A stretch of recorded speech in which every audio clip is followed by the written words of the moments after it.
Shalom. Selamat pagi semua. Sebelum kita mulai lebih jauh bisa kasih salam kiri kanan, katakan Tuhan baik. Sekali lagi, ya. Nah. Oke, apakah suara saya cukup jelas di belakang? Aman? Aman ya. Mari kita belajar lebih jauh firman Tuhan. Sebelum kita lebih jauh, teman-teman yang mungkin baru hadir di tempat ini, biasanya di Raja Wali Church kita itu 1 bulan kita punya tema ya. Tema bulanan yang tiap bulan berganti, dan di bulan ini kita temanya menolak tumbang, memilih tenang. Apa? Menolak tumbang, memilih tenang. Ya, dalam 1 tahun tema besar kita di sini adalah faithful and impactful. Dan di bulan ketiga ini kita mau belajar menolak tumbang, memilih tenang, karena kita mau belajar lebih jauh tentang yang namanya sukacita. Dan saya lanjutkan minggu ini. Saya mau hari ini kita mulai dengan mungkin pengakuan ya. Pengakuan yang jarang kita bisa cerita, tapi saya pikir kayaknya semua orang mungkin aja bisa alami. Ya, ini bukan masalah besar, bukan yang perlu dibawa ke meja konseling gitu, bukan. Tapi yang mungkin hampir semua orang ini lakukan, dan mungkin juga dalam 24 jam terakhir gitu ya.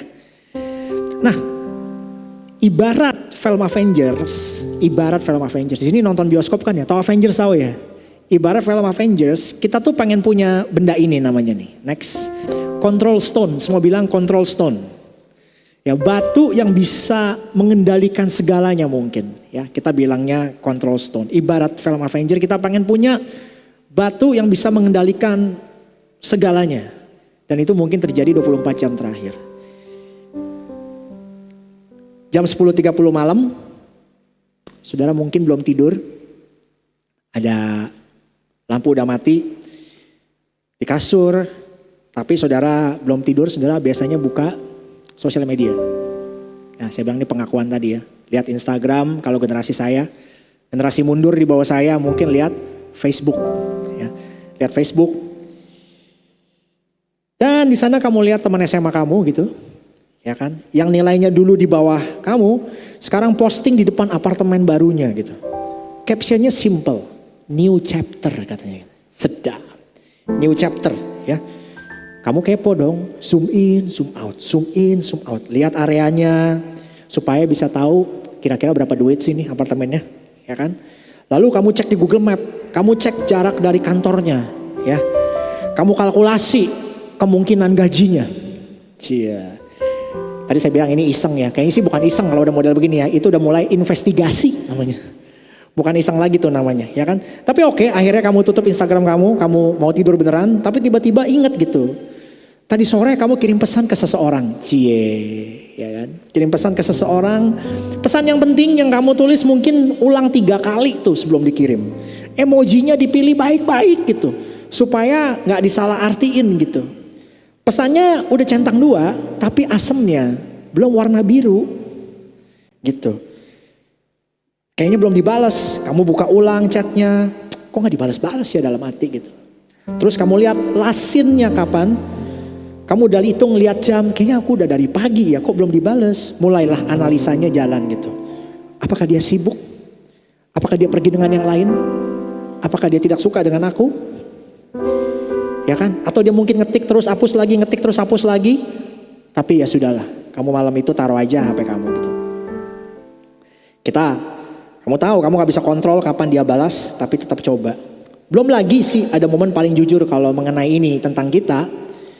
Kadang-kadang kalau kita pergi ke restoran, kita foto makanannya, ya gak?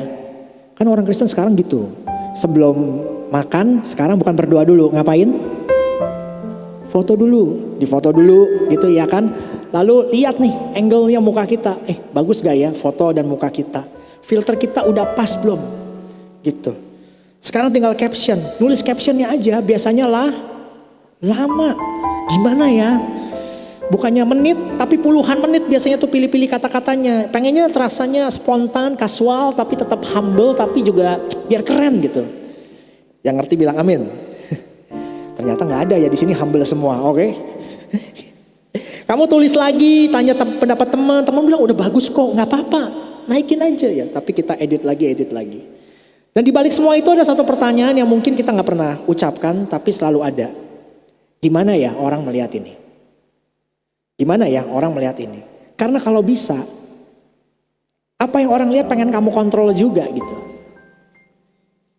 Lalu ada hal yang lebih jauh lebih besar ya dari sekedar caption dan chat. Mungkin one day kamu sedang nunggu hasil, lihat hasil interview, mungkin hasil medical check up, mungkin hasil keputusan seseorang yang hidupnya sangat mempengaruhi hidupmu gitu. Dan kita gak bisa ngapa-ngapain, kita udah lakukan semua yang bisa kita lakukan, sekarang kita cuma tinggal tunggu. Tapi rasa gak punya kendali itu, seperti kayaknya mau meledak di dada kita tuh. Ini serius ya, dari caption sampai hasil hidup, dari chat yang belum dibalas sampai keputusan yang mengubah segalanya.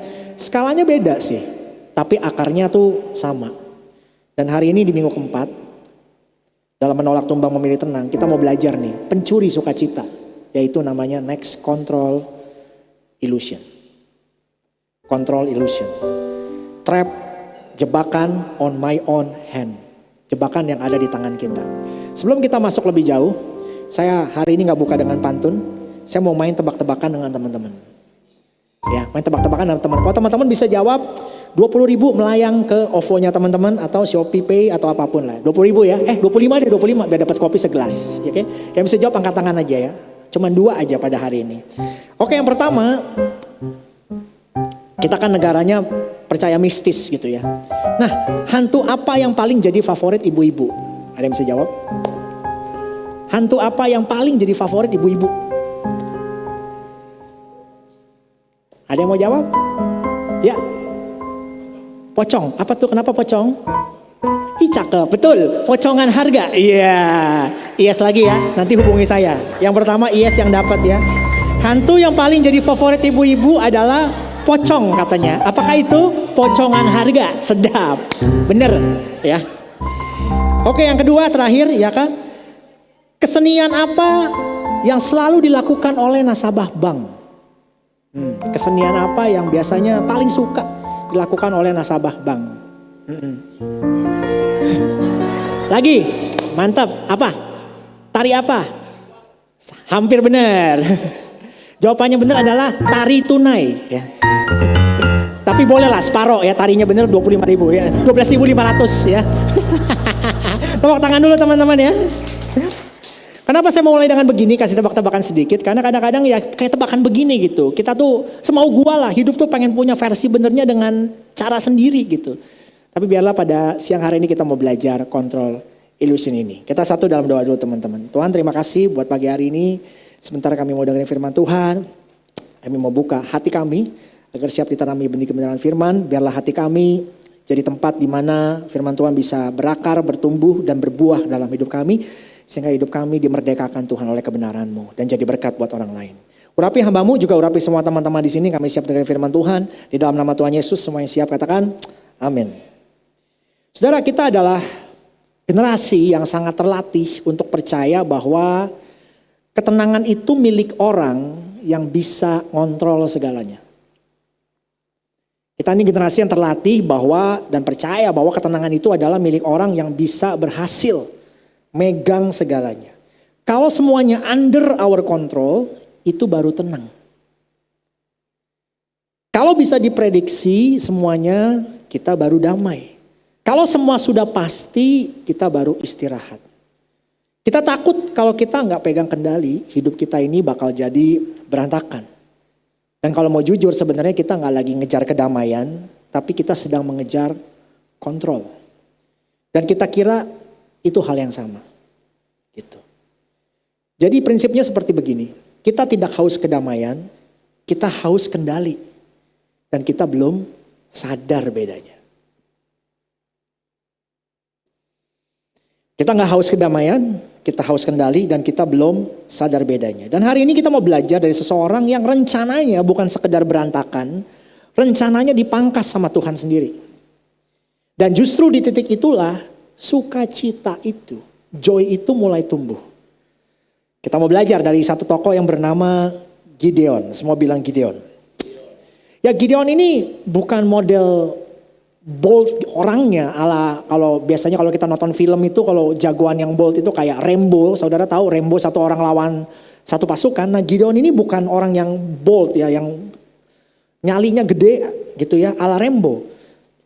Dia bukan tipe yang dari awal muncul lalu semua orang bilang, nah ini baru jagoan. Bukan. Mungkin waktu dia muncul, ini jagoan baru gitu loh. Ngerti gak maksudnya bedanya? Kalau yang Rambo muncul, nah ini baru jagoan. Kalau ini jagoan baru gitu. Jadi dia bukan yang kalau datang entrance scenes-nya kalau di film tuh lagunya langsung berubah gitu. Kayak langsung patriotik gitu. Enggak gitu. Waktu Tuhan panggil dia di Hakim-Hakim 6, Gideon justru sedang sembunyi. Dia bukan tampil sebagai orang yang pede, tapi dia orang yang takut dan ragu. Ya. Dia bukan tampil sebagai orang yang pede, dia takut dan ragu. Dan gambarnya seperti begini teman-teman ya. Pada waktu dia dipanggil Tuhan, dia tuh sampai bertanya sama Tuhan, Tuhan bener mau pilih saya untuk menghadapi bangsa Midian gitu. Bahkan ada malaikat muncul di depan dia, dikatakan malaikat itu panggil dia pahlawan yang gagah berani. Tapi yang saya bayangkan Gideon cuma nengok gitu, sorry ngomongnya sama saya gitu. Saya gagah berani, saya ini kaum yang paling kecil. Suku saya juga masih muda, kaum saya paling kecil, paling sedikit di antara suku bangsa yang lain. Dan memang gak gampang situasinya buat dia. Kalau kita baca juga memang berat di zamannya Gideon, Israel sedang ditindas oleh bangsa Midian. Bangsa Midian itu bangsa yang besar, mereka datang bersama bangsa Amalek ya dari Bani Timur. Koalisinya gede banget, selama 7 tahun dia meneror Israel. Jadi setiap ada hasil panen dan ternak mereka dibabat habis tuh sama bangsa Midian. Jadi bisa dibilang bayanginnya mungkin kayak negara yang punya sumber perang, tenaga perang tuh luar biasa berhadapan dengan Israel yang powerless gitu. Dan Israel di titik terendah, miskin, tertindas, bersembunyi di gua-gua. Dan Gideon sendiri kerjanya yang kita baca di Alkitab mengirik gandum di tempat persembunyian. Nah itu udah menggambarkan betapa takutnya. Di tempat pemerasan anggur. Mengirik gandum di tempat pemerasan anggur. Itu kan namanya ngumpet-ngumpet ya. Dan ini situasi putus asa, rasa amannya hilang, semua serba gak pasti. Tapi Tuhan panggil dia maju dan akhirnya Gideon mau maju setelah beberapa kali ragu dan dia harus menguji apakah Tuhan panggil dia. Kalau teman-teman lihat ada yang putih di sini ada bulu, di sekelilingnya ada rumput, dia tuh sampai berdoa. Kalau memang kau panggil aku Tuhan, biarlah bulu ini besok pagi kena hujan, tanah sekitarnya kering. Wih, tesnya tuh gitu loh. Besok paginya dia datang, bener. Bulunya basah, tanah di sekitarnya kering. Bener Tuhan ya. Tapi dia masih uji lagi. Besok gua ganti katanya. Bulunya kering, tanah di sekitarnya basah. Kira-kira begitulah. Kurang lebih dia menguji Tuhan untuk menguji panggilan dia. Dan akhirnya dia memberanikan diri. Dia mau berperang, dia tiup sangkakala. Sangkakala zaman dulu tuh lambang announcement ya. Sama lah kalau kita nonton film kayak kerajaan. Kalau sangkakala ditiup, siap-siap perang. Kira-kira kan gitu kan ya. Siap-siap perang. Dan puji Tuhan yang kekumpul 32.000. The problem is, tahu nggak musuhnya berapa? Alkitab mencatat musuhnya sekitar 135.000 orang. Jadi bangsa Israel yang lemah itu punya 32.000 orang, lawan 135.000 orang. Secara perbandingan 1:4 kurang lebih. Itu bukan aman, itu tetap lumayan rencana gila sih. Tapi sekarang Gideon punya sesuatu untuk dipegang. Sesuatu yang bisa dihitung. Bisa dilihat, bisa diandalkan. Dan otak manusia itu ya aneh ya. Kadang-kadang kita dikasih sesuatu untuk diandalkan, kita tenang. Iya gak sih? Kita punya sesuatu untuk diandalkan, kita tenang. Walau angkanya buruk. Tapi kadang-kadang kita punya sesuatu diandalkannya banyak. Jadi kita malah ya tenang karena kita jadikan itu sebagai sandaran. Dan kita ini makhluk yang ajaib. Kalau kita gak punya apa-apa, sebaliknya kita panik. Kita panik. Tapi dikasih sedikit, wah kayaknya mungkin nih. Langsung kalkulasi, langsung bikin proyeksi, langsung ngerasa oke nih bisa dikelola. Betul atau betul? Makanya banyak yang terlibat kena investasi bodoh. Dia punya, cukup nih kayaknya bakal jalan nih, kayaknya bakal oke nih. Nanti kalau ini berhasil nih, bisa dikelola nih resikonya dan sebagainya. Kita gak butuh situasi yang benar-benar aman. Kita cuma butuh sesuatu yang bisa diandalkan. Bisa rekening, bisa rencana, bisa orang, bisa jabatan. Bukan karena itu cukup, tapi karena ya lebih baik lah daripada tangan kita kosong gitu. Dan kita panggil itu tenang. Padahal itu bukan tenang beneran. Itu tenang versi kita. Yang cuman bisa bertahan nanti kalau sandarannya udah mulai goyang tuh. Di titik itu menariknya pada waktu 32.000 lawan 135.000. Alkitab mencatat di Hakim-Hakim 7 ayat 2 bunyinya begini. Berfirmanlah Tuhan kepada Gideon, terlalu banyak rakyat yang bersama-sama dengan engkau itu daripada yang kuhendaki untuk menyerahkan orang Midian ke dalam tangan mereka. Jangan-jangan orang Israel memegah-megahkan diri terhadap aku sambil berkata, tanganku sendirilah yang menyelamatkan aku. Gitu. Tuhan bilang terlalu banyak, bukan terlalu sedikit. Kebanyakan, kata Tuhan. Nah saudara bayangin, kalau saudara lagi Gideon gak punya pengalaman perang, di depanmu 32.000 orang, yang mungkin ada yang ada pengalaman perang, ada yang enggak basically, karena mereka dari tempat dimana datangnya penuh dengan ketakutan dan jarang berperang, bersenjata, siap, dan mulai merasa, wah kayaknya nih, bisa nih, gitu. Ya kan?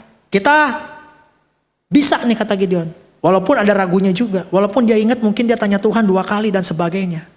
Dan Tuhan berbicara sama Gideon, kebanyakan. Lah, lalu Tuhan bilang, kamu ngomong Gideon sama orang-orang itu, yang takut boleh pulang. Kira-kira gitu firman Tuhannya. Yang takut boleh pulang. Dan Gideon kasih tahu mereka, pasti berani dong. Masa bangsa Israel gak berani? Lalu Gideon bilang, oke, yang takut boleh pulang. Tebak yang pergi berapa? 22.000 orang pergi. Sisa 10.000. Gitu. 10.000 banding 135.000. Wah 13 kali lipat kurang lebih. Mungkin Tuhan suka main apa tuh game yang musuh itu ya. Yang suka main game apa namanya. Yang satu lawan rame-rame itu ada Quan Kong tahu kan. 3 kerajaan yang sekali sabet hajar 13 mungkin itu kali ya. Mungkin orang masih berpikir gitu. Wah ini 1 lawan 13 ini. Ya. Kita mungkin masih berpikir, ya udahlah koreksi kecil. Masih ada cadangan, mungkin masih terkendali. Lalu Tuhan bilang lagi sama Gideon, masih terlalu banyak Gideon. Masih terlalu banyak. Dan prosesnya berlanjut, bukan tinggal 5.000, bukan tinggal 1.000. Mereka disuruh minum semuanya. Yang satu suruh minum di sungai kata Tuhan. Kalian suruh orang-orang 10.000 ini minum di sungai. Yang satu minumnya pakai tangan, yang satu minumnya mukanya masuk. Kira-kira begitu. Saudara kebayang. Dan yang minum pakai tangan, 300 orang. Dan itu yang dipilih Tuhan. Tuhan bilang sisain 300 gitu ya. Jadi kalau dilihat gambarnya kan kayak begini. 135.000 tadinya lawan 32.000. Diturunin lagi jadi 10.000. Lalu disisain jadi 300 orang. Di sini saya perlu berhenti dan membuat kita merenung saudara ya. Kira-kira apa yang sedang Tuhan lakukan? Tuhan bukan sedang berstrategi militer pasti. Tapi kalau kita renungkan lebih jauh, dan mungkin relate dengan hidup kita saat ini, Tuhan sedang membongkar sesuatu yang jauh lebih dalam dari jumlah kekuatan perang. Ya, tempat di mana Gideon meletakkan amannya. Lebih dalam dari itu. Tuhan sedang menguak sesuatu di dalam hidup Gideon dan hidup saudara dan saya. Karena kalau Israel menang dengan 32 orang, cerita yang akan mereka bawa pulang bukan tentang Tuhan. Cerita yang akan mereka bawa pulang adalah tentang mereka. Tentang gila strategi kita hebat, formasi perang kita hebat. Dan generasi berikutnya tuh akan belajar bahwa keselamatan datang dari kekuatan sendiri. Dari kontrol yang cukup. Tuhan sengaja menghapus semua kemungkinan itu. Bukan untuk mempermalukan Gideon. Tapi untuk memastikan pada waktu kemenangan datang. Yang dapat kemuliaan dia. Itu yang lebih dalam. Jadi prinsipnya begini saudara. Kadang saat ini, mungkin situasi saudara saat ini, kadang Tuhan mengurangi yang kita genggam. Supaya kita sadar siapa yang menggenggam kita. Kadang Tuhan mengurangi yang kita genggam. Supaya kita sadar siapa yang menggenggam kita. Now, real case ya. Lebih real lagi. Menurut saudara, Gideon bersuka cita atau takut sih? Manusiawi loh. Takut pasti. Kenapa saya bisa berargumen dia takut? Emang dalam kitab ditulis kok Andre dia takut. Nanti saudara baca di rumah ya. Hakim-Hakim 7 ayat 10 sampai 11. Saya bacakan di sini aja ayatnya gak ada di depan. Setelah pasukan jadi 300, Tuhan bilang begini sama Gideon. Tetapi jika engkau takut untuk turun, pergilah dahulu ke perkemahan bersama Pura hambamu. Berarti Gideon takut karena dia beneran pergi loh. Cek perkemahan Midian itu. Jadi saya yakin Gideon juga takut sama dengan kita. Begitu sumber daya atau apapun yang kita alami dalam hidup kita. Banyak kita berpikir wah kurang nih. Takut gak? Takut. takutlah. Gitu. Jadi bukan asumsi kosong. Dan ini indikasi kuat bahwa Gideon takut. Dan saya yakin ini kayak kita gitu. Kita tuh aman atau baru bersuka cita kalau kita pegang kendali. Kita pengen mengontrol semuanya. Karena kalau enggak, kita takut. Dan ini menjembatani saya ke poin yang pertama. Keinginan untuk mengontrol itu lahir dari hati yang takut. Keinginan untuk mengontrol itu lahir dari hati yang takut. Kita takut kalau kita nggak pegang semuanya, hidup kita akan berantakan. Kita takut kalau kita nggak tahu hasilnya, kita nggak aman. Kita takut kalau rencana yang udah kita coba rancangkan secara tepat, precise selama awal tahun biasanya. Kalau nggak jadi, kita takut. Jadi seringkali kontrol itu bukan soal kekuatan. Kontrol itu soal ketakutan yang berdandan rapi. Iya gak sih? Kontrol bukan sekedar kekuatan ini, tapi soal ketakutan yang nyamar. Kita bilang, ya aku cuma maunya semuanya tertata. Padahal arti sesungguhnya adalah, gua gak sanggup kalau gak aman ini. Makanya ada orang yang kelihatannya well planned, tertata rapi semuanya, tapi batinnya paling tegang tuh dia tuh.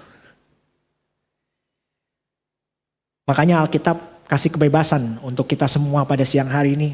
Mazmur 56 ayat 4 bunyinya begini. Waktu aku takut, kata firman Tuhan, aku ini percaya padamu. Waktu aku takut, aku ini percaya kepadamu. Perhatikan, firman tidak bilang, waktu aku takut, aku pengen kontrol lebih banyak. Kan enggak. Firman Tuhan gak bilang, kalau aku takut, aku akan percaya saja. Gitu. Ini berlawanan. Tapi maksud saya firman Tuhan bilang, kalau aku takut, aku maunya percaya, aku akan percaya. Ini kontra dengan naluri manusia. Tabrakan. Naluri kita adalah kalau kita takut, kita maunya pegang lebih erat itu. Kita pengen genggam lebih erat. Tapi firman Tuhan bilang, kalau takut, percaya lebih dalam. Ngerti gak bedanya maksud saya saudara? Jadi kalau firman Tuhan maksudnya bilang kalau takut, jangan berusaha kontrol lebih banyak. Percaya lebih dalam. Percaya lebih dalam.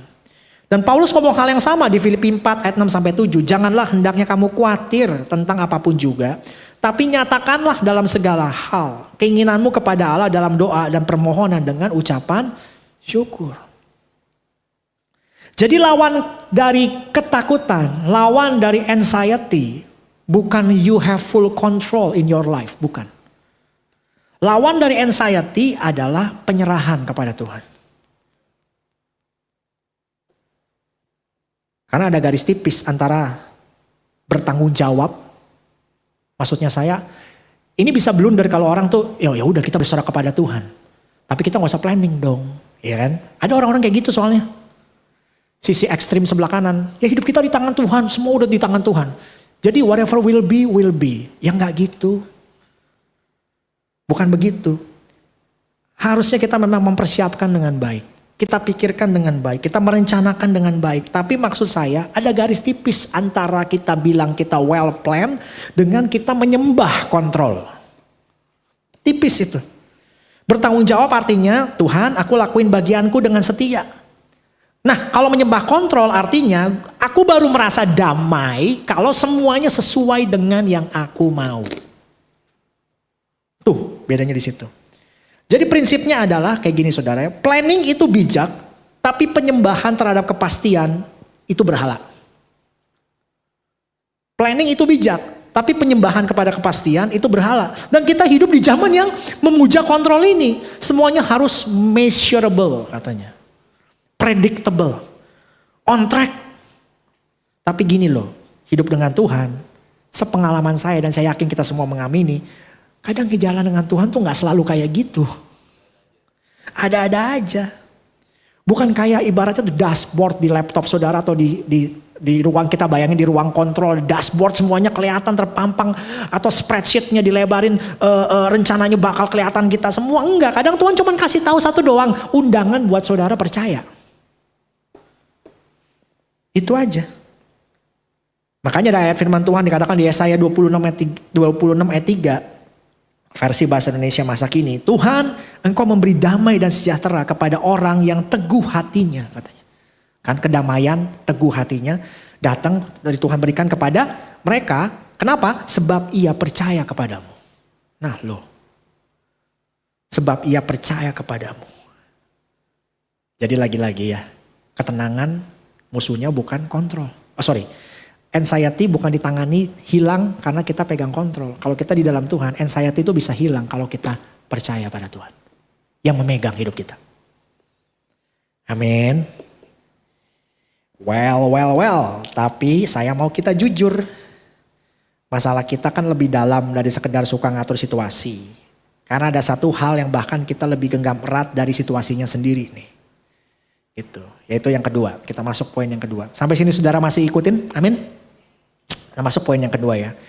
Poin yang keduanya gini, kita merasa berhak atau memiliki hak untuk menentukan apakah situasi itu baik atau buruk.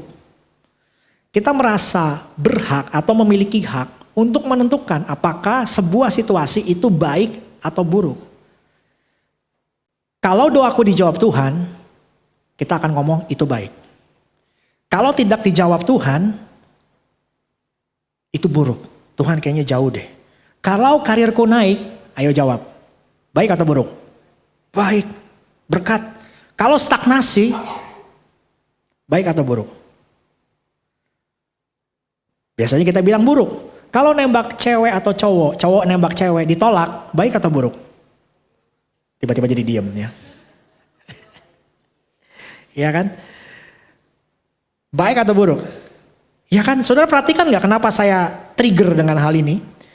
Karena kita bukan hanya mau kontrol apa yang terjadi, kita juga mau kontrol makna, arti dari apa yang terjadi itu. Dan ini saudara bukan masalah baru, ini masalah yang tertua di dalam Alkitab ya. Tertua dalam sejarah manusia. Bukan mulainya di kantor, bukan mulainya di meeting room, tapi di sebuah taman. Saya mau kasih skenario dulu sebelum saya jelasin maksud ini semua. Tolong perhatikan baik-baik apakah ini terasa familiar. Kalau saudara udah kerja keras selama berbulan-bulan di kantor saudara misalkan. Untuk satu proyek sungguh-sungguh banget. Lembur lah, gak tidur lah, berbulan-bulan korbankan waktu dan tenaga. Dan hasilnya biasa aja. Tidak gagal tapi gak gemilang juga. Tidak ada ibarat Indonesian Idol ada standing ovation. Tidak ada promosi gitu di dalam pekerjaan saudara. Dan saya mau tanya sama saudara tuh, baik atau buruk kira-kira? Siapa yang memutuskan bahwa hasilnya itu buruk? Siapa yang ngomong di dalam hidup saudara itu? Kita sendiri kan? Ya kan? Saudara yang memutuskan tidak ada promosi sama dengan buruk. Saudara yang memutuskan bahwa kerja kelas yang tidak menghasilkan tepuk tangan sama dengan tidak bernilai. Mungkin itu benar, tapi bisa juga enggak. Tapi yang pasti, kita tuh sibuk jadi hakimnya gitu. Padahal kita manusia nggak tahu apa yang akan terjadi besok. Tapi kita merasa kita punya kapasitas untuk menilai ini baik atau ini buruk untuk hidup kita secara keseluruhan.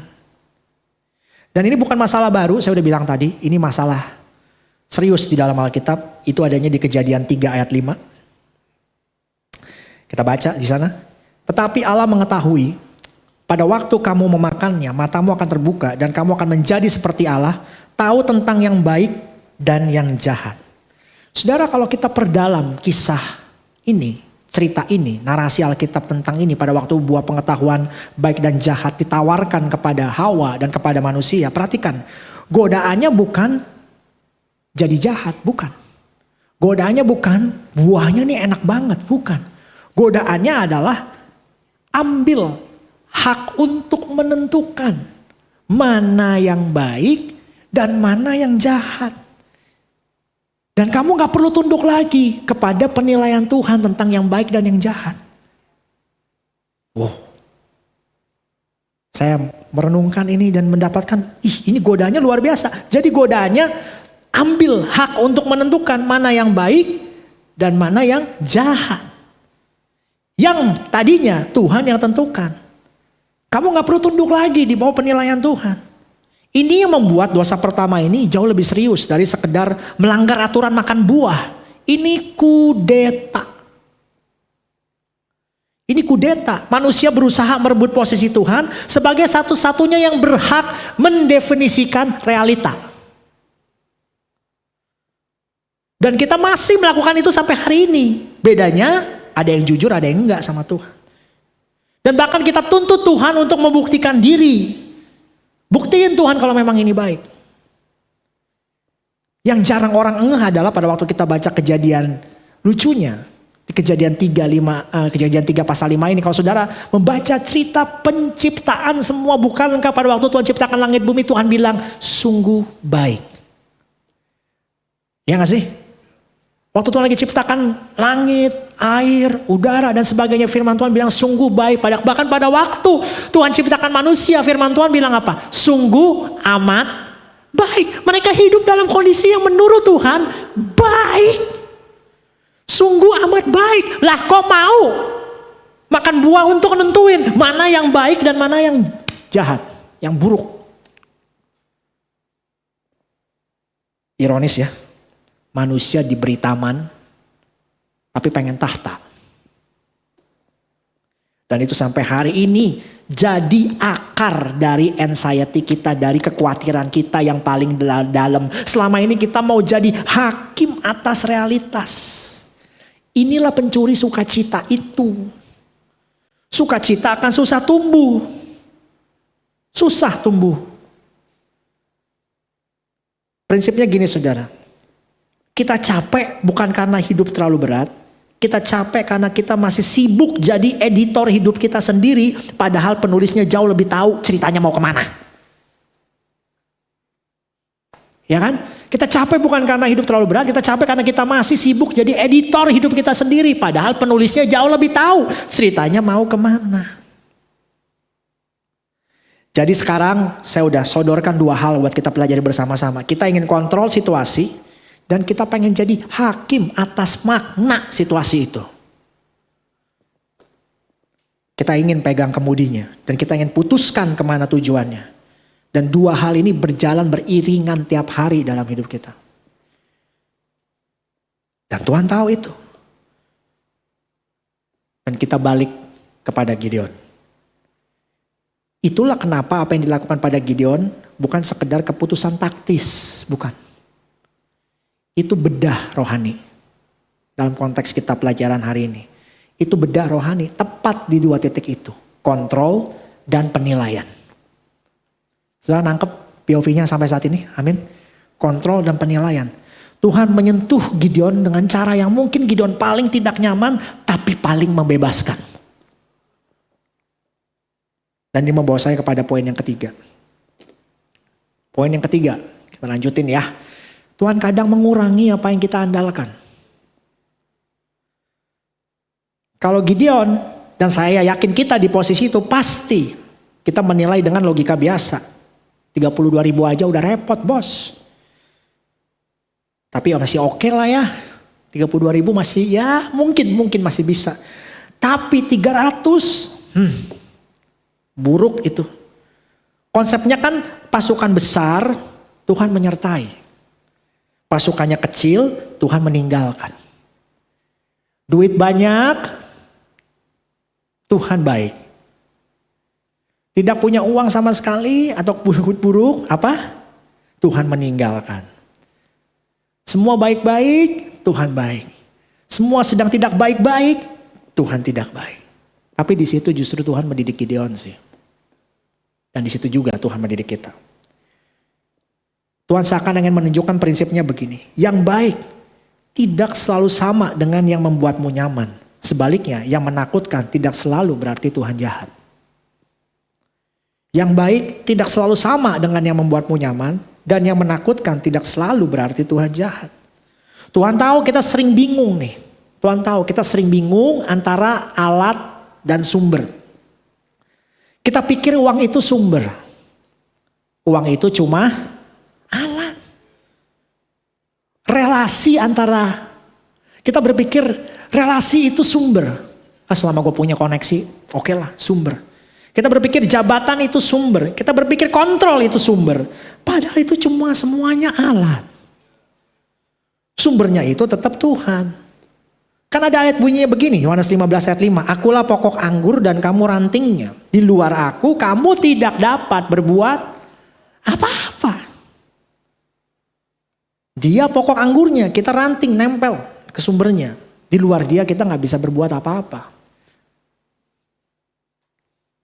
Tapi memang butuh kedewasaan ya, untuk bisa melihat ini lebih jauh. Dan saya berdoa saudara bisa melihatnya. Jadi waktu Tuhan mengurangi sandaran-sandaran palsu itu dalam hidup kita, dia sedang membawa kita kepada sebuah truth, kebenaran, kenyataan bahwa sumber hidup kita tuh mestinya dia. Dan tetap dia. Hari ini mungkin ada di antara saudara yang pasukannya lagi dikurangin nih. Mungkin tenaganya kurang, rasa aman berkurang, opsi hidup berkurang. Dan kita bertanya sama Tuhan, kenapa Tuhan kok gini sih? Dan mungkin jawabannya adalah di prinsip berikut ini. Karena Tuhan lebih tertarik membangun imanmu daripada mempertahankan ilusimu.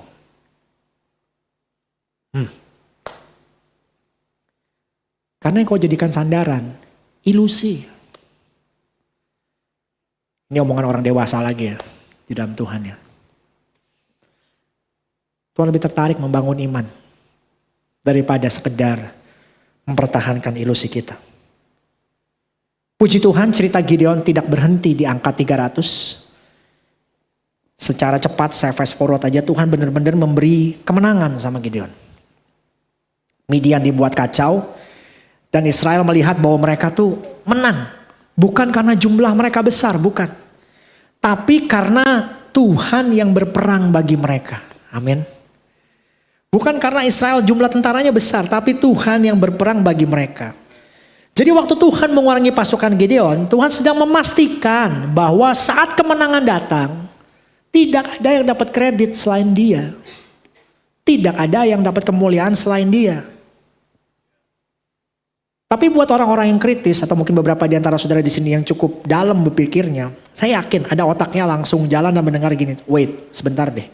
Jadi Tuhan ngurangin pasukan supaya dia yang dapat kemuliaan, dia dapat pujian. Itu kayaknya kayak bos yang insecure gak sih? Mungkin ada yang kepikir begitu. Valid dan perlu dijawab jujur.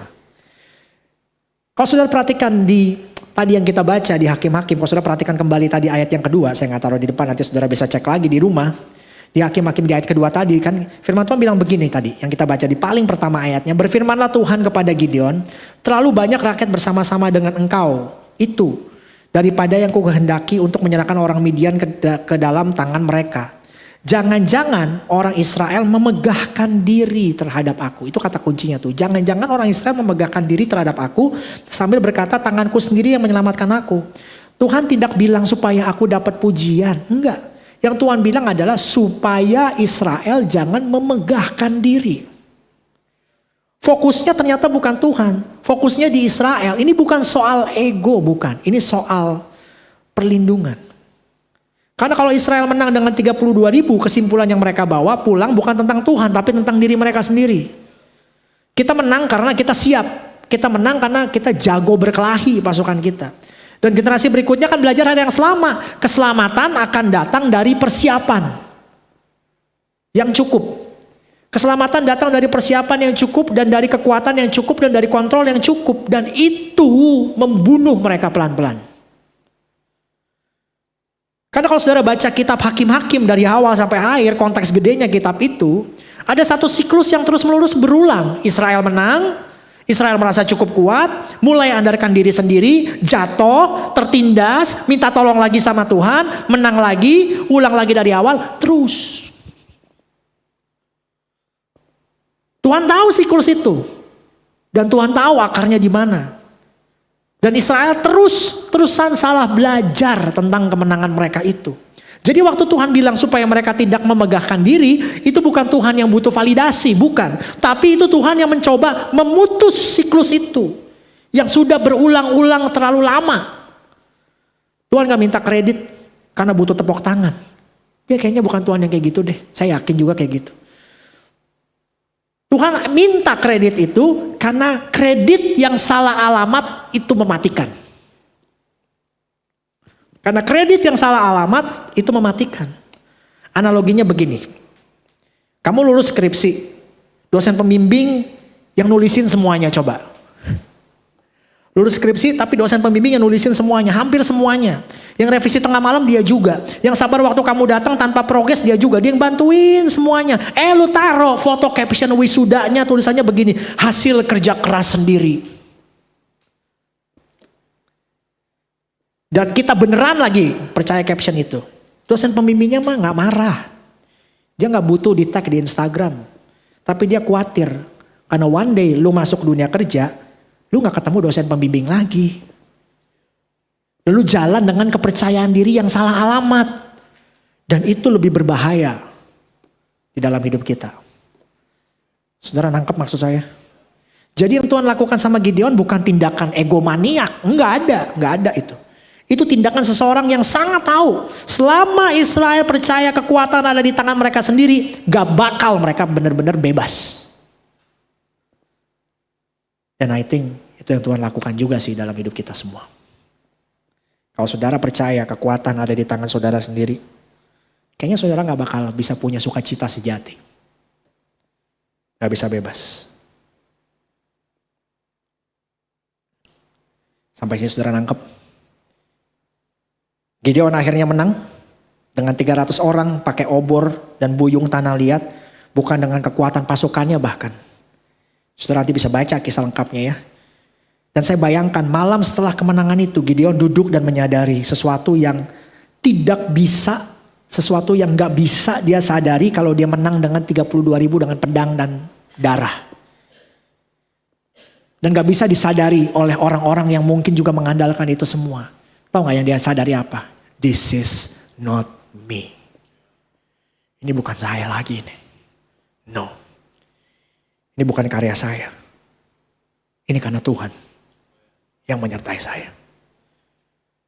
Ada satu sukacita yang sangat spesifik yang hanya dialami oleh orang yang berhenti jadi penentu hidupnya sendiri. Sukacita yang lahir bukan karena kita berhasil mengontrol semuanya, tapi karena kita akhirnya berhenti mencoba. Nah loh, paradoks memang.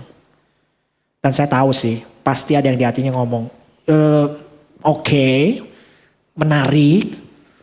Tapi gimana kok kalau nanti gak happy ending kayak Gideon? Kalau saya kasih Tuhan kendalinya. Gimana kalau nanti semua yang aku serahkan situasiku tidak berubah? Gimana dong? Dan itu pertanyaan yang jujur sih. Dan Alkitab juga punya jawaban yang jujur juga. Saudara, ada tokoh di Alkitab namanya Yusuf. Yusuf yang di Mesir itu. Udah sering kita denger ya. Kita udah sering dengar ceritanya. Dan ini membawa saya ke poin terakhir. Dan coba kita mau masuk sedikit POV yang mungkin saya coba sodorkan buat saudara pada siang hari ini. Ini ya poin yang keempat. Sukacita lahir saat kita berhenti jadi penentu atas hidup kita sendiri. Dan percaya Tuhan tetap bekerja. Kita lanjut ke Yusuf sekarang, saya undang pemusik maju ke depan. Pemain keyboardnya dulu kali ya. Oke. Yusuf yang berhenti jadi penentu hidupnya sendiri. Ya, mari kita lihat. Kita ke Yusuf sekarang. Tadi kita paham ya, dari awal saya coba bangun satu demi satu, layer demi layer. Masalah kita lebih dalam dari sekedar suka ngatur. Sekali lagi, masalah kita jauh lebih dalam daripada suka ngatur. Masalah kita lebih dalam dari sekedar suka menilai. Masalah kita adalah kita pengen jadi Tuhan kecil. Kita pengen jadi Tuhan kecil bagi hidup kita sendiri. Kita pengen jadi penyelamat, penentu, dan merasa sih paling berhak untuk memutuskan apa yang terjadi dalam hidup kita. Makanya capek. Karena jiwa manusia menurut saya gak pernah dirancang ya. Untuk mengontrol hidup keseluruhan gitu. Gak ada. Jiwa manusia tidak dirancang untuk menentukan semua arti hidup dengan kekuatannya sendiri. Sekarang dengan itu di kepala saudara, mari kita masuk ke POV-nya Yusuf. Silakan ditampilkan berikutnya. Saya mau tanya sama saudara. Waktu dijual oleh saudara-saudaranya, menurut saudara jujur ya, kacamata manusia ya, bayangin saudara jadi Yusuf yang ada di hari itu di posisi itu. Dijual oleh saudara-saudaranya baik atau buruk? buruk. Oke. Next, yang kedua. Setelah dijual saudaranya, dia malah jadi budak. Baik atau buruk? Buruk. Oke. Tapi waktu dia jadi budak, dia jadi kepercayaan bos. Baik atau buruk? Baik. 2 buruk, 1 baik. Ya kan? Udah jadi kepercayaan bos, istrinya jatuh cinta sama Yusuf. Bukan jatuh cinta sih, nabirong. Nafsu birahi merongrong. Ya kan? Lalu difitnah sama istri Potifar. Masuk penjara dia. Baik atau buruk? Buruk. 3 buruk, 1 baik. Dan yang keempat, yang terakhir, dia masuk penjara, menolong juru minum. Habis itu dilupakan 2 tahun. Dilupain 2 tahun. Menurut saudara, baik atau buruk? Buruk lagi. 4 buruk, 1 baik. Yang terakhir sekarang. Tapi at last, akhirnya, perhatikan dengan baik. Di waktu yang tepat setelah dia dilupakan, 2 tahun dia dilupain. Tapi menurut Tuhan itu waktu yang tepat. Waktu yang tepat setelah 2 tahun menerjemahkan mimpi Firaun jadi orang nomor 2 di Mesir secara kekuasaan dan secara kehormatan. Baik atau buruk? Baik. Nah loh, jadi semuanya cerita dia ini baik atau buruk? Saudara ngerti maksud saya? Yusuf sendiri yang ngomong di Kejadian 50 ayat 20. Bunyinya begini. Memang kamu telah mereka-rekakan yang jahat terhadap aku. Tetapi Allah telah mereka-rekakannya untuk kebaikan. Wow. Yusuf gak bilang bahwa rasa sakit itu enak. Enggak loh. Real dia. Dia tidak menyangkal luka. Enggak menyangkal luka. Dia tidak pura-pura semua baik-baik aja. Tapi Yusuf sampai pada satu titik iman di mana dia percaya baik apa yang menimpa kehidupan saya. Di atas kejahatan manusia ada tangan Tuhan yang berdaulat, yang sanggup mengerjakan kebaikan. Artinya sesuatu bisa terasa sangat buruk di tengah jalan hidup saudara. Tapi saya yakin sesuatu yang menyakitkan belum tentu sia-sia. Yang jahat dilakukan manusia belum tentu membatalkan kebaikan yang Tuhan sedang kerjakan. Di sini kita mulai sadar ya satu hal ya. Masalahnya dari tadi kan saya udah ngomong berulang-ulang. Kita sering mau jadi penentu cerita. Padahal kita baru baca 1 bab. Dan Tuhan tuh udah pegang seluruh cerita. Itu maksud saya. Jadi prinsipnya begini saudara. Kalau saudara mau ingat-ingat ini. Jangan menilai cerita hidupmu dari bab yang sedang kamu baca. Tuhan masih pegang penanya. Stop coret-coret naskah yang bukan milikmu. Amin. Jadi waktu hidupmu terasa berantakan, jangan terlalu cepat nyimpulin bahwa Tuhan tidak baik. Karena bisa jadi hari ini yang kamu sebut buruk sedang dipakai Tuhan untuk membentuk kebaikan yang mungkin belum bisa kamu temuin sekarang. Makanya Roma 8 ayat 28 berkata bahwa Allah bekerja dalam segala sesuatu untuk mendatangkan bagi kebaikan bagi mereka yang mengasihi Dia. Tapi hati-hati di sini. Kebaikan yang Tuhan maksud itu apa? Kebaikan yang Tuhan maksud pertama-tama saya yakin bukan hidup jadi lebih nyaman, lebih lancar, atau setelah menderita lama kita dapat reward, hadiah yang menyenangkan, bukan. Kalau kita baca lebih lanjut Roma 8 ayat 29 dikatakan kebaikan itu terkait dengan tujuan Tuhan untuk kita jadi serupa dengan gambaran Dia, dengan gambar anaknya. Jadi secara simpel berarti ngertinya gini nih. Jadi kebaikan yang Tuhan maksud bukan yang pertama-tama yang berubah, bukan yang di luar kita. Bukan yang di sekitar kita, tetapi yang di dalam kita berubah dulu. Itu kebaikan yang Dia maksud. Kebaikan Tuhan pada Yusuf bukan cuma akhirnya dia naik posisi, bukan. Bukan cuma pada akhirnya dia keluar dari kemalangan hidupnya, bukan. Bukan cuma bahwa akhirnya dia nyampe posisi yang sangat tinggi, bukan. Kebaikan Tuhan dalam hidup Yusuf juga terlihat dari apa yang Tuhan sedang kerjai di dalam Yusuf selama proses panjang itu. Lewat pengkhianatan, lewat fitnah, lewat penjara, lewat dilupakan. Tuhan tuh sedang murniin dia. Menguatkan ketahanannya. membentuk hikmatnya, membentuk karakternya, dan membentuk dia yang paling penting. Akhirnya jadi orang yang bisa mengampuni. Karena kalau Yusuf cuma sukses secara posisi, tapi hatinya tetap pahit, menurut saudara apa yang terjadi?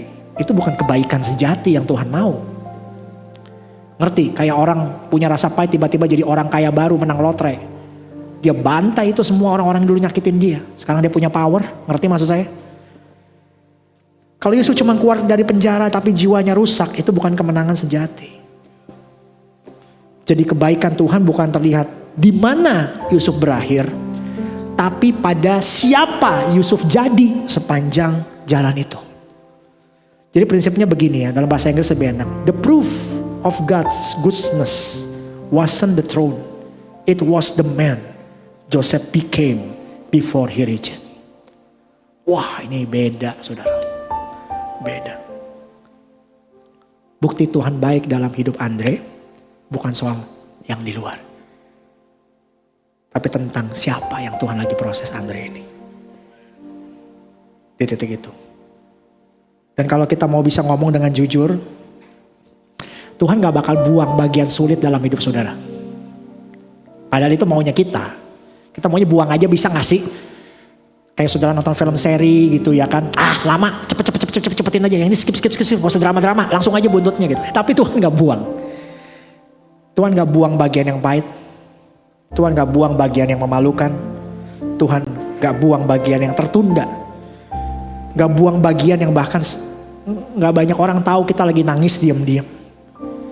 Tuhan gak buang kita merasa hidup kita kayaknya lagi mundur. Tuhan mungkin juga gak buang ketakutan yang membuat saudara berasa semuanya gelap dan sia-sia. Semuanya gak ada yang Tuhan buang. Itu Tuhan mau pakai semua saudara. Bukan supaya hidup kita lebih mudah. Tapi supaya hidup kita tuh makin mirip Yesus. Jadi waktu Tuhan bekerja dalam hidup Yusuf, Tuhan bukan cuma siapin tahta. Tuhan juga bentuk hati, bentuk karakternya. Bukan sedang menyiapkan Yusuf keluar dari penjara, tapi Tuhan sedang membentuk siapa Yusuf di dalam penjara itu.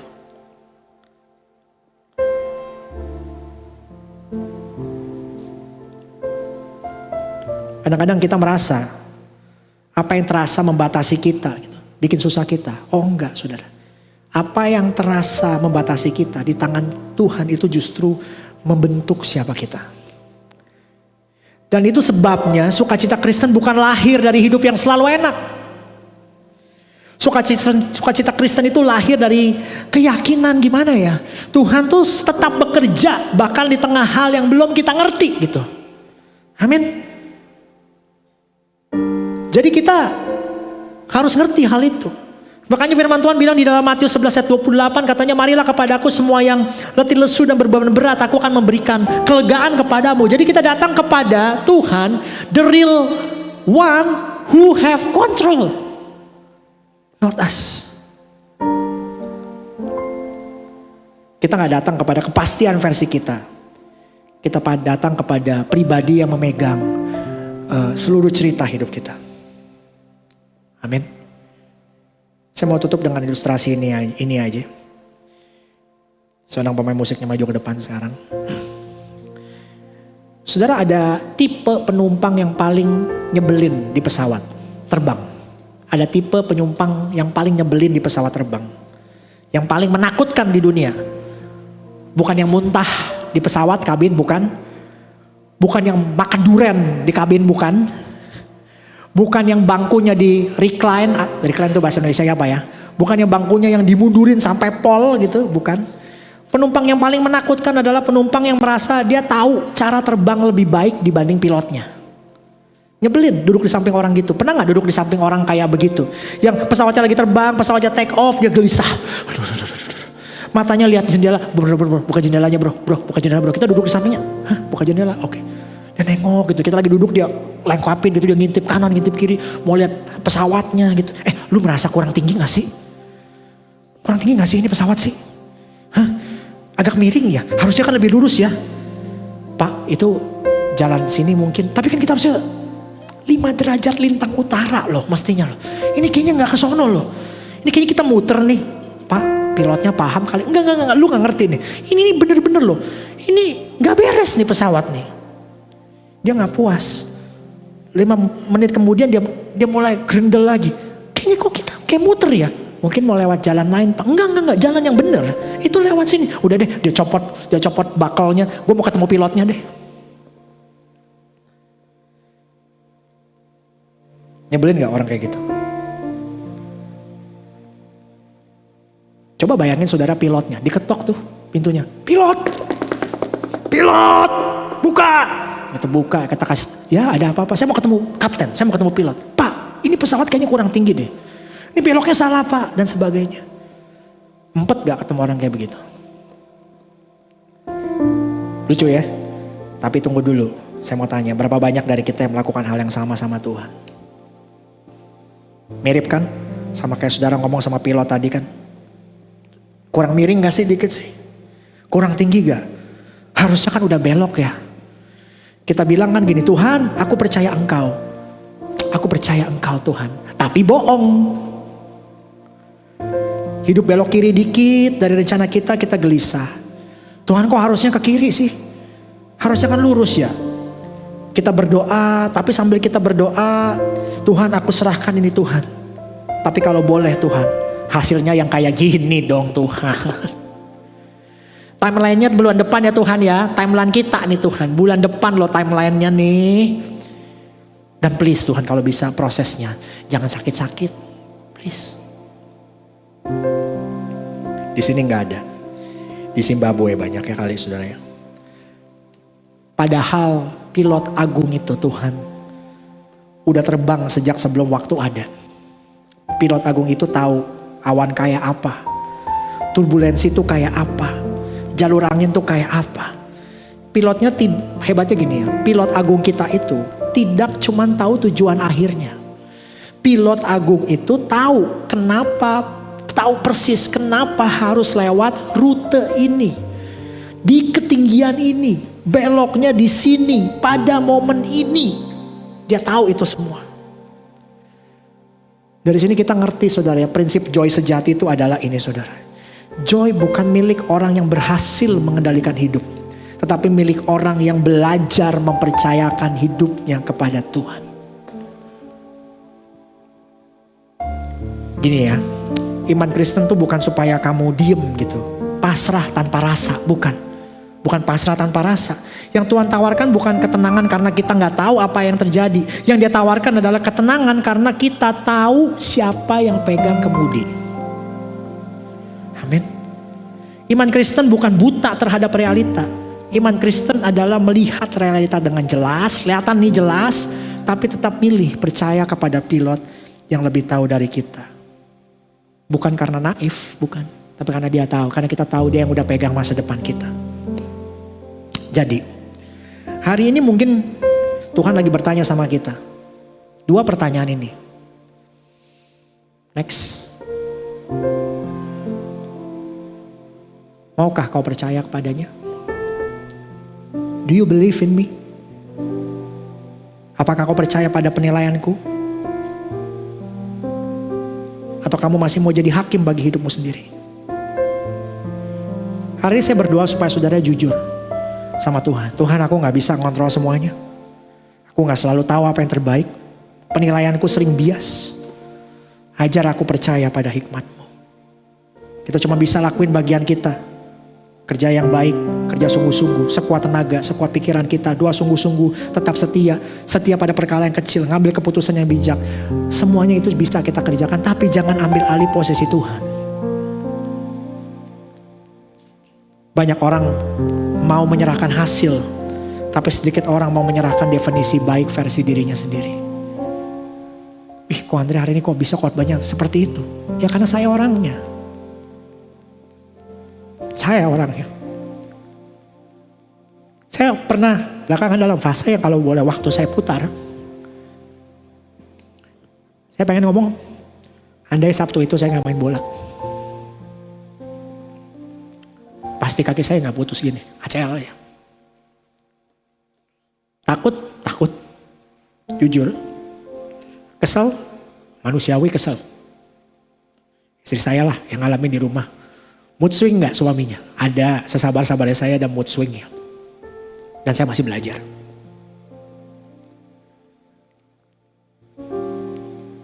Sampai saya nyadarin prinsip ini. Saya gak bisa kontrol semua. Saya gak tahu apa yang bakal terjadi sama hidup saya. Mau saya rancangin bagus-bagus juga saya gak tahu. Dan saya harus berserah pada Tuhan. Baru ketakutan itu hilang. Dan fairly enough buat saya perlahan hilang. Saya gak bilang langsung hilang. Karena saya selidikin cederanya saya ini kayaknya menguak. Apa yang jadi sandaran saya. Saya pernah punya sandaran uang. Tuhan babat habis. Saya ngomong sama istri saya, kayak ini sandaran berikutnya adalah saya megang kendali hidup saya. Kekuatan tuh adanya di tangan saya, kontrol di tangan saya. Saya diajar itu kayaknya, saya merasa saya diajar itu. Dan for real buat teman-teman semua, takut gak saya? Takut. Nyesel gak? Kayak tadi mau putar balik waktu gak? Kalau boleh bisa, ya pengen. Tapi Tuhan kan punya cara lain ya. Dan saya harus belajar percaya sama dia. Firman Tuhan bilang di 1 Petrus 5 ayat 7. Serahkanlah semua kekhawatiranmu kepada Allah katanya. Ini ayat yang lagi saya pegang belakangan ini. Karena ia yang memelihara kamu. Jujur rasanya gak enak. Apalagi kalau lihat orang-orang yang operasi ACL gitu ya. Lihat Jason di sini. Dia sih ketawa-tawa aja. Naik tangga bawa tongkat buat saya gila. Nanti gue bakal ngadepin kayak dia gimana ya. Sakit kali ya dan sebagainya. Waduh itu semua anxiety masuk di kepala saya teman-teman. Sampai saya jalan pagi saya setel lagu rohani. Lagunya lucunya saya dengerin kan ada Sari Simorangkir punya konser ada di YouTube. Saya dengerin dari awal dar sampai jalan pagi semangat nih lagunya. Saudara pernah gak sih dalam satu fase denger lagu sukacita tapi nangis? Pernah? Saya ngalamin. Di sukacita surga. Itulah kekuatan baik, haleluya, kau ada dalam hatiku. Takkan patah semangatku. Satu kata yang kayaknya harusnya nempel ya di badan saya ya. Itu kan perkataan semangat kalau saudara yang udah kenal saya lama. Itu perkataan siapa coba? Yang selalu kata semangat. Semangat perkataan siapa coba? Bapak gua. Datang dari orang yang tiba-tiba gak bisa jalan. Datang dari orang yang ngomong aja susah. Dan setiap ketemu dia bilang apa? Semangat.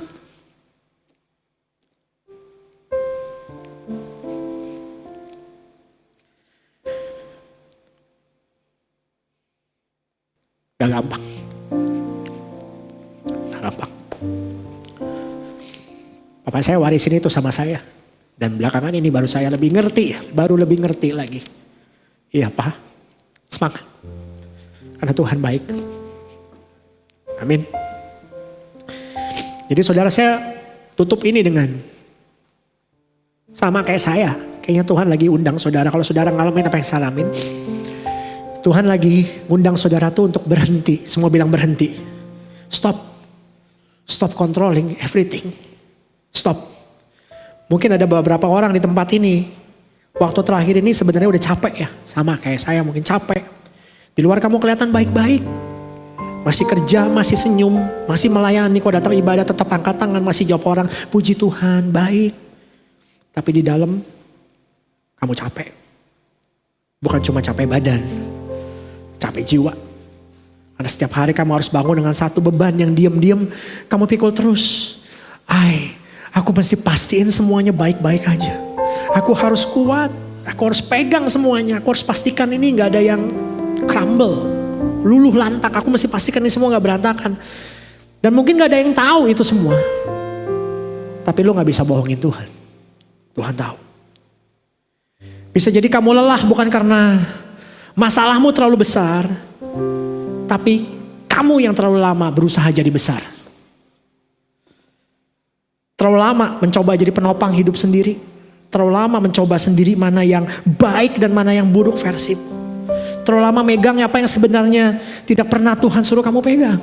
Capek kan?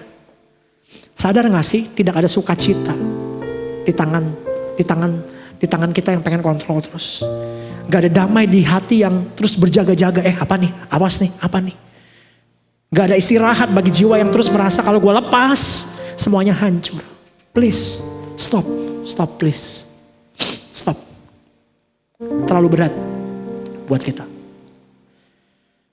Saya semenjak mempersiapkan ini, saya merenung terus. Ya, sampai dalam satu kesimpulan, emangnya buruk ya saya harus operasi aja. Bisa jadi baik. Bisa jadi Tuhan punya rencana yang lebih dibanding apa yang saya pikir. It's good. Ini bukan nyiksa, ini menguatkan. Ini bukan sakit, ini sembuh. Dan seterusnya. Tapi untuk belajar melihat ke sana, saya tahu gak gampang. Itu perlu stop mengendalikan apa yang saudara lihat semuanya. Dan menyerahkan semuanya kepada tangan Tuhan yang nentuin itu baik atau buruk. Tapi saya tahu satu hal yang pasti sih, Tuhan baik. Amin. Do you believe that? Yuk stop itu. Hentikan itu semua. Dan kalau saudara mau berhenti dan mau melepaskan kursi tahta itu yang bukan punya kamu serahkan balik sama Tuhan. Saya jemput saudara bangkit berdiri hari ini, kita mau tutup khotbah ini. Kita tundukkan kepala sebentar saudara. Saudara dengar baik-baik. Tuhan gak pernah minta kamu jadi penopang hidupmu sendiri, gak pernah. Tuhan gak pernah minta kamu untuk jadi Tuhan kecil bagi hidupmu sendiri. Yang Tuhan mau tuh percaya. Tapi itu bisa jadi hal yang paling sulit. Karena percaya berarti melepaskan. Percaya berarti berkata, Tuhan meskipun aku gak ngerti Tuhan, aku tetap percaya Engkau baik. Kalau siang ini saudara yakin itu saudara, dan Tuhan juga tahu sih itu kita saudara. Saya mau ajak kita dengan jujur di hadapan Tuhan hari ini saudara. Dalam hitungan ketiga, mari kita angkat tangan kita kepada Tuhan. Semua mata ditutup saudara pada hari ini. 1, 2, 3. Angkat tangan kita kepada Tuhan siang ini saudara. Bukan karena angkat tangan itu magic, bukan. Tapi ini karena kita sedang berkata, Tuhan ini saya gak mau sembunyi lagi Tuhan. Saya capek.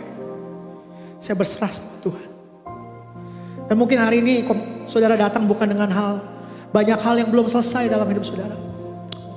Masalah yang belum hilang. Pertanyaan yang belum terjawab. Juga situasi yang belum berubah. Dan saya gak mau bohong sama saudara hari ini. Habis ini lu pulang pun, saudara pulang pun. Mungkin situasinya masih sama. Tapi minim-minim dari kita mengangkat tangan ini saudara. Ada satu hal yang berubah. Bukan situasinya. Tapi tempat kamu berdiri dalam situasi itu. Bukan berdiri di atas kontrolmu sendiri. Yang ternyata gak sekuat yang kamu kira. Tapi kamu saat ini pindah berdiri di atas kontrolnya Tuhan. Yang gak pernah berubah. Yang gak pernah kehabisan rencana. Yang tidak pernah kehabisan kasih. Dan saat ini kita mau merenungkan itu saudara. Gak hanya berkata-kata itu. Tapi kita mau nyanyikan itu sebagai doa. Sebagai penyerahan. Sebagai iman yang kita pilih. Bukan karena kita merasa kuat. Tapi karena kita tahu saudara, siapa yang kuat di dalam kita saudara. Kita mau angkat pujian itu saudara. Kita mau angkat pujian itu. Terima kasih Tuhan Yesus. Terima kasih Tuhan.